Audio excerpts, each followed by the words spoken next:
Let's talk about Matthew Stafford and the Los Angeles Rams. As I record this video, the Rams are currently 3-2.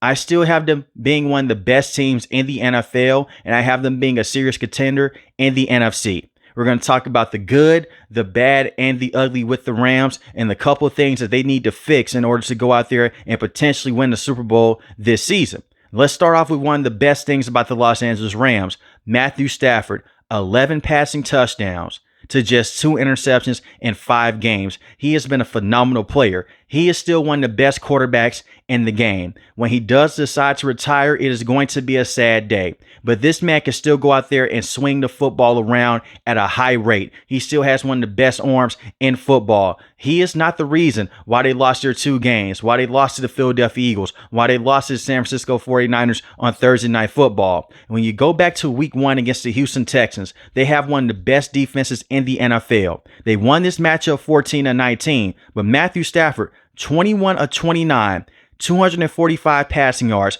1 passing touchdown to 0 interceptions. He got sacked 3 times in this matchup, but the way that he was able to move inside and outside the pocket, he was constantly throwing wide receivers open over and over again, especially Puka Nacua. They did major damage to that secondary. And we're talking about a Houston Texans team that has Kamari Lassiter, that has Derek Stingley Jr.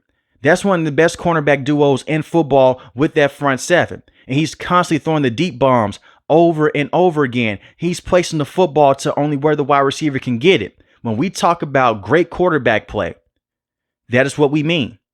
That is what scouts talk about. That's what coaches talk about. When a guy is not open and you put them into a tight window to where he can only get it. And we've seen this with Matthew Stafford, dating back to his time with the Detroit Lions, when he had wide receivers like an all-time great in Calvin Johnson. The same with Golden Tate. When he first came here working with Cooper Kupp, with Puka Nacua over the last few years. Matthew Stafford is just amazing. And then you have Puka Nacua, statistically the best wide receiver in the game. He does everything. Tremendous run blocker, can go out there and beat you deep. You want someone to go down the middle of the field and split those safeties and take those hits. You have Puka Nacua. As long as he's fully healthy, he's going to be one of the best talents in this game for a very long time. And he fits the system of Sean McVay, can play inside the slot, can play on the outside. A lot of people question when they moved on from Cooper Kupp, who are they going to slide in to play alongside Puka Nacua? And Davante Adams has been a very good wide receiver so far. And I imagine that Davante Adams is going to get better as the season progresses. We've seen him play with quarterbacks like Aaron Rodgers in the past. But over the last few years, he's had terrible quarterback play. Now, last year with the New York Jets, that was a terrible organization, still is, was a bad football team. But we've seen him play with Derek Carr. That didn't work out with the Las Vegas Raiders. He put up a lot of good numbers, but they didn't win many football games. Then he had to play with Jimmy Garoppolo, Gardner Minshew. You now play with one of the best quarterbacks in NFL history in Matthew Stafford. It's just a matter of time until we see that chemistry work like how it's working right now with Puka Nacua. And this is the funny thing with veterans. They adapt to each other so well. We've seen this with Tom Brady when he goes out there in the past and when he was playing with veteran wide receivers. It took 4 to 5 weeks. Then after that, they got things going. And I'm not trying to compare Matthew Stafford to Tom Brady. I'm just using him as a veteran. Same with Big Ben. With the Steelers, you bring in a veteran wide receiver, immediately they click together and they get things going. 4 to 5 weeks, you can say it's a lot of time, but not really when you look at a 17-week regular season. So over the next couple of months, I expect for Davante Adams to get more catches in the field and to get more yards and get more touchdowns in general. And he's already been a very good wide receiver for the Rams. So you have your number 1 and you have your number 2 wide receiver. And let's just say both of these guys are getting bottled up right now. They're getting a lot of covers thrown towards their way. Because let's be honest, that is going to happen as the season goes on. Look at what happened against the Indianapolis Colts last week. Tutu Atwell, 1 catch, 88 receiving yards. That went for a touchdown. They gave the Rams the lead. Do not forget about Tutu Atwell. I call him a field flipper.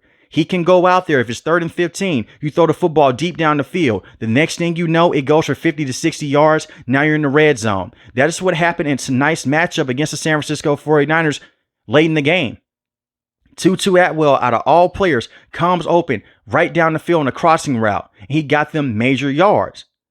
So the receiving core is amazing. The tight end, I'm a huge fan of what they have going on in the tight end room. But Matthew Stafford, he's the main engine that gets all this going with amazing play calls with Sean McVay. By defeating Houston in week 1 was a great win. The Tennessee Titans, one of the worst teams in football, but you still took care of business. They could have easily been a trap game for most teams in the league. Now, against the Philadelphia Eagles, this is where we get into the ugly here. You had the reigning and defending Super Bowl champions down. Let's not forget the Rams last year were the only team in the postseason that gave the Philadelphia Eagles problems. The Eagles, they steamrolled through the Green Bay Packers. They steamrolled Kansas City in that Super Bowl. They ran right past the Washington Commanders in the NFC Championship game. What did that game come down to? The fumble with Matthew Stafford and the fumble with Kyren Williams. But now your special teams has been letting you down. The block kicks with the Rams have to stop. And the kicker, he has to make his field goals. Now, that's easier said than done. I'm sitting back, I'm watching the games at home. I don't have to go out there and place on the cleats and kick the kick. I understand that it is a hard job, but you have to make your kicks in this league, and you have to block for your kicker. The special teams this year, up to this point, has been abysmal for the Los Angeles Rams. You lost this matchup to the Eagles. Had a block kick early on in the matchup. Then late in the game, the last play, the kicker, he's attempting the field goal. It gets blocked by Jordan Davis, and he runs it back for a touchdown. That's how you lost that game. And your defense had problems stopping Saquon in the playoffs last year. In their first year with Chris Shula. This is year 2 with him as a defensive coordinator. You did a great job against Saquon in that matchup. You should have won this game. But it came down to the little things just again. And give Jalen Hurts a lot of credit in that matchup. He aired out the back end of this defense. The secondary play has to be better also, because we're going to talk about this 49ers loss here in a couple of minutes. But the front seven is there with the Rams. Secondary play needs to be better. Special teams play needs to be better. And I trust in a coach like Sean McVay. He's going to harp on this in practice, and the same with someone like Chris Shula, who has been a very good defensive mind so far in his young career. Now, you're able to bounce back against the Indianapolis Colts. I touched on that game. Very good defense all around. Even though you allowed 20 points, you won that matchup 27-20. But the Colts are one of the better teams in the AFC as I record this video. Now, against the San Francisco 49ers, I'm not a huge fan of Thursday Night Football. I've mentioned this before. It's a short week. This is one of the most brutal sports that you could play. Any sport comes with injuries, whether you're playing tennis, basketball, swimming, whatever. It's taxing on your body. But I've never been a big Thursday Night Football guy. You go against that 49ers team, and they have so many injuries over and over and over again across the field. Mac Jones is beat up. No Brock Purdy. No Juwan Jennings. No Ricky Pearsall. But yet, Mac Jones is driving down the field over and over again. And no Nick Bosa on the defensive side of the ball. You go down in this matchup 14-0. Now, Sean McVay against Kyle Shanahan, he is 6-11 in the regular season. He's been outcoached by Kyle Shanahan. Let's just be honest here. And I have Sean McVay still being one of the best coaches in the league alongside Kyle Shanahan. But the problem here, when he goes against the San Francisco 49ers, they start out slow. And I understand that he did beat Kyle Shanahan in the postseason. You're going to run against this team again this year, but it'll be in San Francisco. You'll be the away team, and you may run to this team again in the postseason. But you came back in this matchup and you lost in overtime. Once again, the kicker missed a field goal early in this game. There was another block kick in this matchup. The special teams play has to be better. They have to line up better. And all the special teams shenanigans going on right now in the NFL, they're crazy. We see a lot of block kicks. We see a lot of kicks now getting returned, even with kick returns and punt returns. But the special teams play and the special team coach, he needs to be better. One player that I did not mention on the offensive end was Kyren Williams. Kyren Williams is a talented running back. He's a top 10 player at his position. But it is very frustrating to see him fumble when it matters the most. Last year against the Philadelphia Eagles, you have that momentum in the postseason. They give him the football. He fumbles with Matthew Stafford. And tonight's matchup, he has so many bad plays. He had a drop in this game. He had a fumble late in this matchup to where you're driving the field. You still have 3 timeouts left, and you did get the ball back. This wasn't all on Kyren Williams. But you have this rookie in Alfred Collins. He punches the football out. You have to have tighter security on the ball. Go in with two hands in the red zone. Go into there and just go in head first. You can protect the football. You'll be okay. Live to see another play. But this is the problem with Kyren Williams. He gets careless with the football. He wants to move around. He wants to make the defender miss. And he's just careless with the football in his right hand. If he can't fix this, they're going to sit him down. And we saw this last week against the Indianapolis Colts. He had a fumble.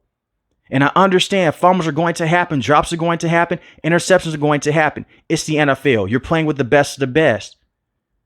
But Kyren Williams got a contract extension from the Rams. You have a young player in Blake Corum, who they spent a draft pick on for a reason.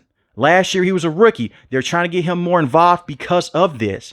And that should not be the case because Kyren Williams can easily give you 1,200 yards in the season. And their offense is not the same when he's off the field. We saw this a few years ago.